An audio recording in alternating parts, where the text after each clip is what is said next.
My name is Ifiemi Andrew. Now, let's get into the politics, which is the conversation for this morning. And so, if you had looked at the news, then you must have seen responses to two major things. The first is that the governor relieved all commissioners and public officers affected by the Supreme Court judgment of their appointments with immediate effect. I mean, during his independence valedictory session, he made that pronouncement, amongst many other things that he said. But this one actually caught the attention of people. You might wonder why, because I also wondered why. It's just the governor doing what is right if you put it in the context of the Supreme Court judgment. But that's not it. I've always been very vocal and one who had spoken about what happens to those commissioners that were not affected way before even the governor made this announcement, while we still had the emergency. If you'd listen to Nigerian for the morning crossfire, it's always been there. The question has always been those that were properly screened by the Amewule Assembly, what happened? Now, I will try to reel out some of the commissioners that were screened by the Assembly at the time. Mind you, some of them now are council chairmen. An example is Dr. Gift Walu, who is now the chairman of Obiakpo. Some of them resigned. If you remember, some of the commissioners at that time resigned, and then some now became commissioners. Some went over to Abuja, like the former commissioner for works, Dr. Des George Kelly. Commissioner for budget and economic planning at the time was also screened by them. Isaac Kamalu. There was engineer Austin Ben Chioma was also screened, former commissioner for environment. But the last set of commissioners, I remember we had the commissioner for agric, chieftaincy affairs. We also had the thing for energy, the commissioner for information, for youth, commissioner for health, and commissioner for women affairs. Some of the last commissioners that were screened by the Amewule Assembly at the time before every other thing that happened.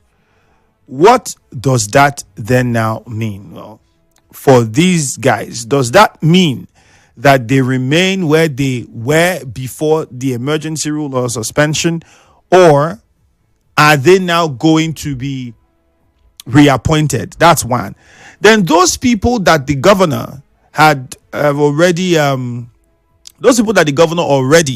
have sacked, use that word now, due to the judgment of the Supreme Court, is he allowed to reappoint them, or many will say, since you've sacked them, let them remain that way? Let me go over to my guests quickly. We'll be speaking with a legal practitioner in Port Harcourt, and the person of Chioma Choko will join us on the show this morning. Well, so as we get him on the line, I need to get your thoughts on that.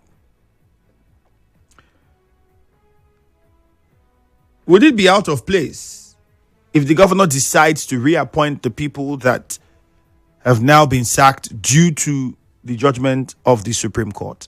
That's the big question. We'll go over to Mr. Choko quickly. Hello, Mr. Choko. Good morning to you. I think we're having issues with our phone lines. We'll continue to try. As soon as we establish contact, we'll hear from him. But those are some of the questions we need to ask. Can he reappoint them? If you look at it, the answer for many might be, of course, it's not like they did anything wrong. If he feels they should be reappointed, then they should be reappointed and properly screened by the Assembly, and that would make them legitimate. If he chooses to say, well, altogether, I am going to just appoint new people, that's also something that the governor can do. So I think the conclusion on this would be it is within the decision of the governor to decide how he wants to go about it and what he wants to do. That's for him. But then for those people who were properly screened, I listed some of the commissioners.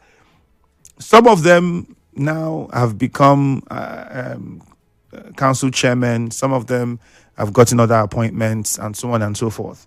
What happens with those guys? Are they coming back to the same ministries, or is there going to be a reshuffle? That's also another question that we need to ask. Don't forget, the State Assembly requested on their first sitting after the emergency rule was lifted that they would like to get the list of commissioner nominees from the governor. Which means that everybody would be expecting a list to come from the governor. The big question is, how long are we going to wait before we get that list? How long are we going to wait? There is also now another interesting part. INEC was responding to this report. It was on social media. Now, in that report on social media, it was suggesting that INEC refused to accept the resignation of Edison Ehie, who was the member representing the Outer East constituency 2 at the State Assembly at the time. Remember, he had resigned and became Chief of Staff. Now, the clarification INEC had to make was because of the reports that was quoted at the River State Resident Electoral Commissioner saying that Edison Ehie is still a lawmaker. Lawmaker at the time had resigned when the whole political crisis was at its peak. But there's now arguments that he's still a lawmaker. And you'd ask why this argument is coming. I remember during the newspaper review, I was telling us that there's only one explanation. If we understand the politics of this state and how politicians act, that report on social media did not just come out by mistake now. Let's be honest. We can't say it didn't fall from the sky. Somebody wrote it. Somebody deliberately sat down, looked at it, and put that narrative out there to get people to talk about it. It's basically clearly meant to push a narrative. There is nothing you want to say otherwise. The main question rather should be who is behind it and why do they want that narrative to be pushed? That's what the real question now